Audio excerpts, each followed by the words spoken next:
What's up, guys? It is 10:55 on Wednesday. We're doing our lesson for quarter 3 in Computer Science 2. Last time we had, I'm just going to do a tiny bit of recap and general stuff first. Last time we had a super quick video of me recording in class, and I was saying that we took our game from last time, which was Pong.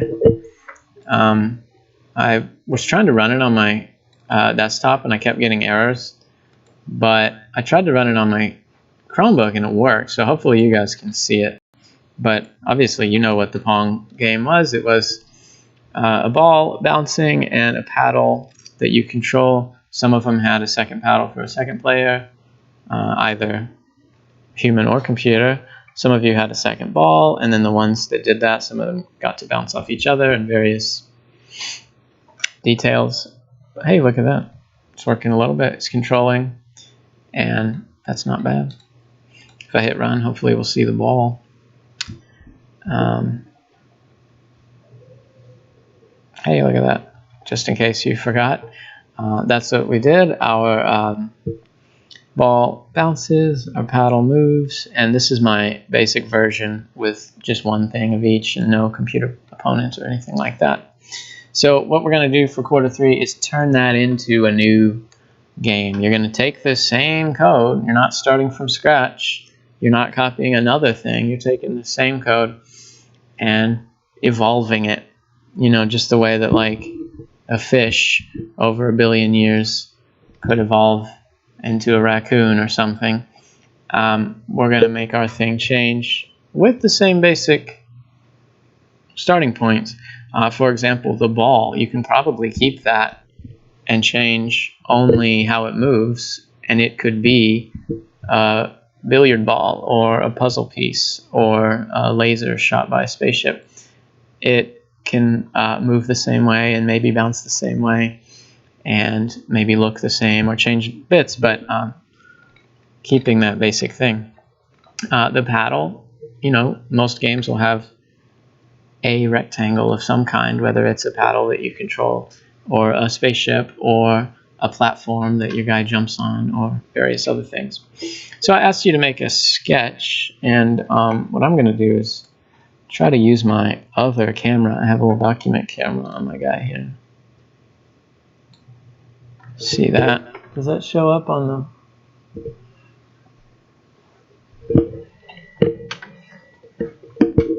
Okay, so this shows up on the stream, but it doesn't show up for the people in here.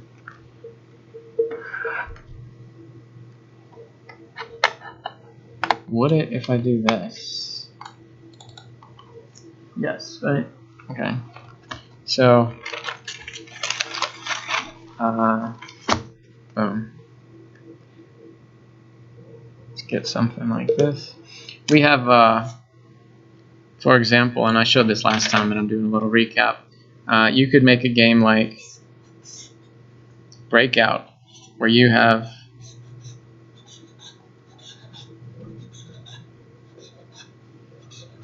etc. You have your ball bouncing, and is it frozen?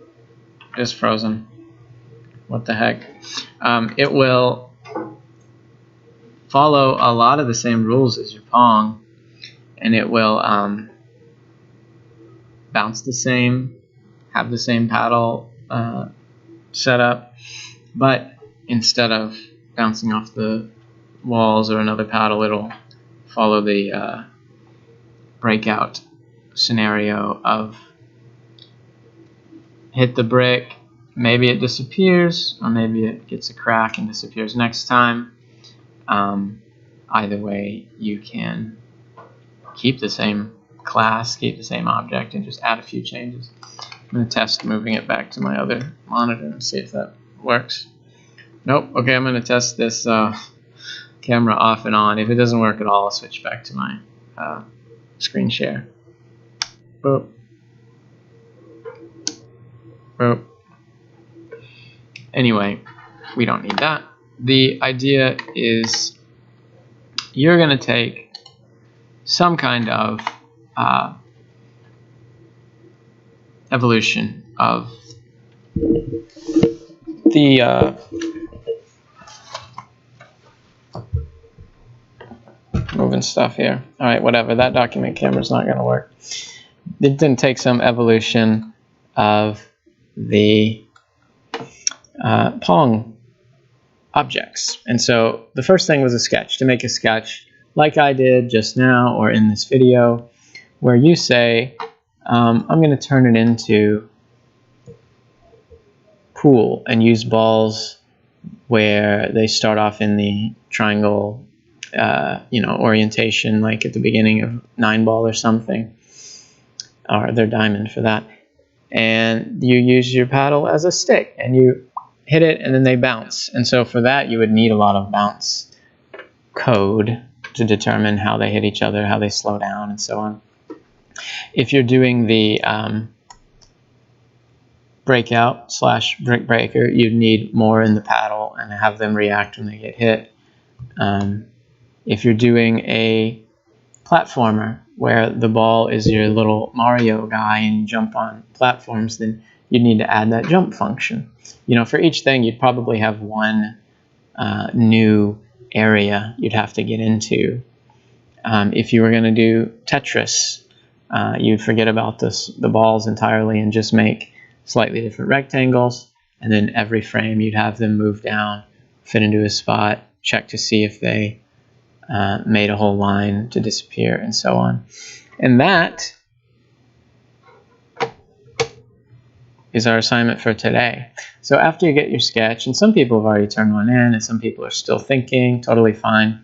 But the next step is I'm asking to think about what the actual actions would be in terms of your loop. When you make your main loop at the bottom, usually, where it's like, okay, we update this, we check this, we move this, we refresh the display.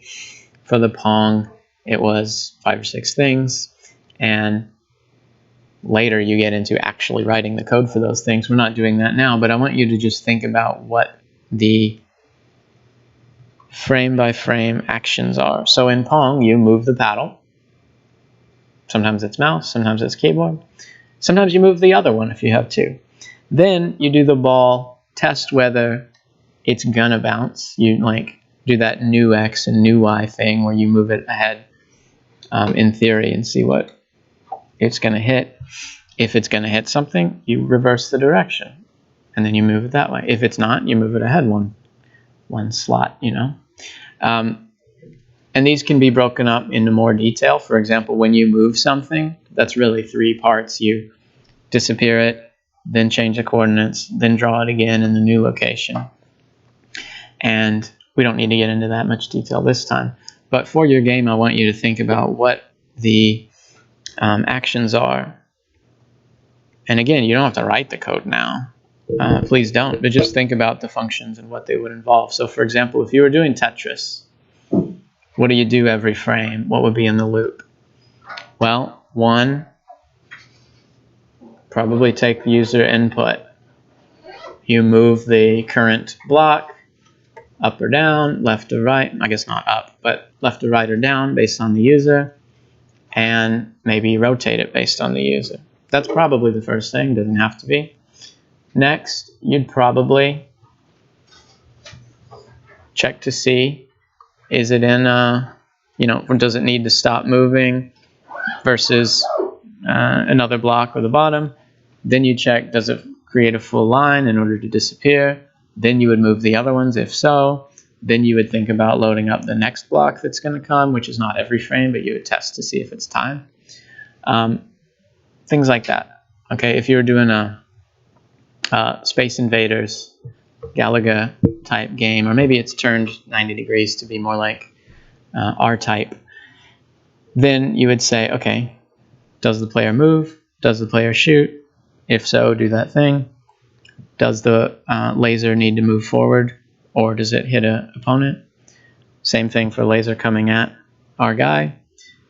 Do we need to spawn a new enemy? Do we change the background at all? Things like that. You just imagine what are the steps happening each frame. And obviously you're going to miss some and you're going to think of more later. Or you might break it down differently later or order it differently later, because you might realize, oh, I should do this first because it would mess up the other guy if I, put it in the wrong order. But it's important to just kind of imagine what would be in your future,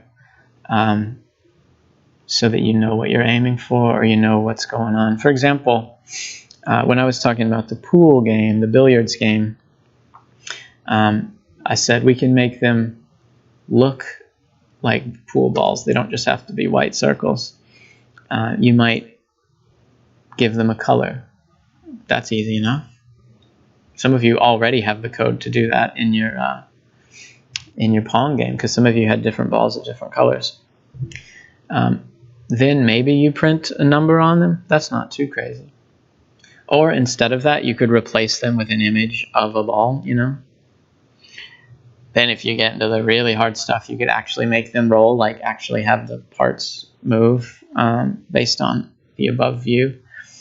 But you might put that in your loop. You might say, check on the visuals of each one. Do they need to rotate? Do they need to, if there was sound, which our current thing doesn't have sound, but would it make a clang noise if they hit each other, or a thud if it hits the wall?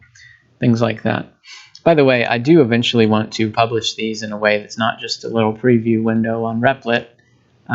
If you guys make something really cool, then at the end of the quarter, or maybe the end of the semester, we can publish these in either, I haven't found a thing that works great yet, but I'm looking online for ways, maybe just an exe file that you can run on the computer, or maybe ideally put them on a website so that you could just give people the URL and say, hey, play my game. And it would be a nice full screen thing, But we're looking into that. I actually sent in a error report today on Replit asking if I can fix a certain thing. So, we're making progress and making improvement. If you have the sketch from last time, you can move on to this. If you don't, it's totally fine. We've got time. Think of your idea, think of a sketch, maybe talk to another person or talk to me and see what might be a good idea, and then get to this where you think of the actions. I'm going to check one more time to see if my document camera is working, because I'm kind of sad that I wasn't able to show it off in a little more. Nope, it's still frozen. I got to look into that. It could just be that there's too much going on with this computer. I'm trying to have OBS, have multiple cameras, and the screen share, and stream it all at once. Maybe it's just a bit much for this little Lenovo guy without any kind of special, card for that. So, anybody have any questions, or anybody in the chat? I'm going to look at the chat real quick. Have any questions? No? Okay, then I'm going to end this video so that it's short enough that people can watch it later.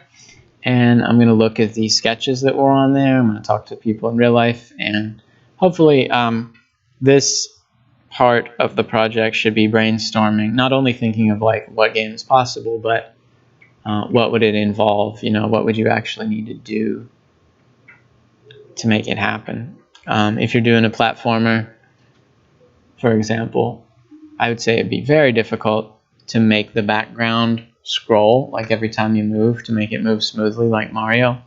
But it might be pretty doable to make it flip to the next page. If you hit the end and then it goes, thoop, now you're in the second room. I bet we could do that. So if you think about the stuff beforehand, you can kind of get a level of difficulty and a level of, time that we have. If there's something that's going to take 6 months, well, maybe shorten it into something that'll take 1 or 2, and then we can make it happen. Thanks. All right, I'm ending that. Pretty